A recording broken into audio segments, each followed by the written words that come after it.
जिंदाबाद जिंदाबाद जिंदाबाद तुगुल पंचायत जिंदाबाद जिंदाबाद जिंदाबाद अग फूल छपनी सनवा के बहिनी सिरहनवा लेके सूती हो सिरहनवा लेके सूती हो कि भोरे भिनु सरवा के बहिनी बटमवा दाबेला सीखी हो बटमवा दाबेला सीखी हो फूल छाप जिंदाबाद जिंदाबाद जिंदाबाद मोहम्मद शामीम जिंदाबाद जिंदाबाद जिंदाबाद तुगुल पंचायत जिंदाबाद जिंदाबाद जिंदाबाद गरीब मजदूरवान के हउए सहारावा करिलन भलाई जे हउए लाचारावा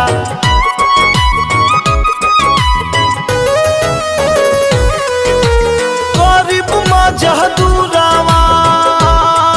के हउए सहारावा करिलन भलाई जे हउए लाचारा अग सांझिया सबेरवा के बहिनी तू एके नजर के देखी है तू हुए के नजर के देखी है कि भोरे भिनु सरवा के बहिनी बटमवा दाबेला सीखी है बटमवा दाबेला सीखी है फूल छाप जिंदाबाद जिंदाबाद जिंदाबाद मोहम्मद शामीम जिंदाबाद जिंदाबाद जिंदाबाद तुगुल पंचायत जिंदाबाद जिंदाबाद जिंदाबाद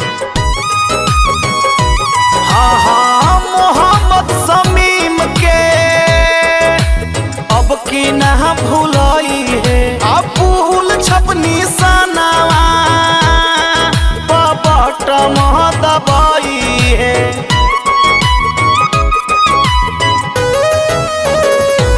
हाँ हाँ मोहम्मद शामीम के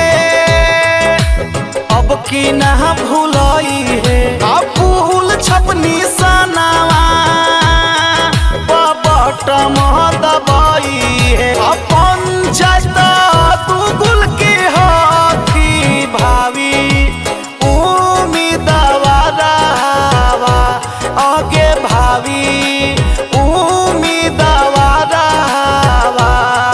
कि 5 नंबर इनके गे बेटी फूल छपनी सना